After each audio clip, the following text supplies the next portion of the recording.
We're going to create a display where you don't even need to get your hands dirty.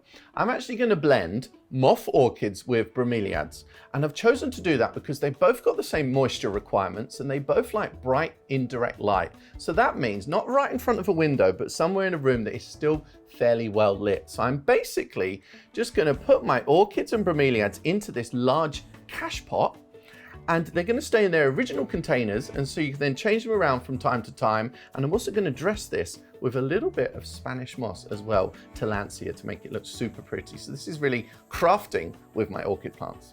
Just going to put my Spanish moss to the side for a moment.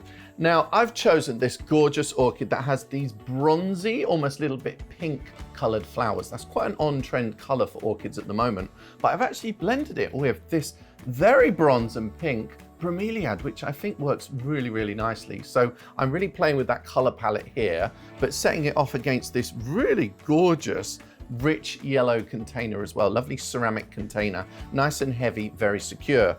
So I'm basically going to drop my plants into that container. This is super simple. You're not even taking them out of their pots. And then we're going to cover over with that Spanish moss. So we're just going to squeeze those plants in their pots into that bigger cache pot, which is going to make it so easy to then water those plants. And then we're going to dress this with our Spanish moss, which just needs spraying a couple of times during the month.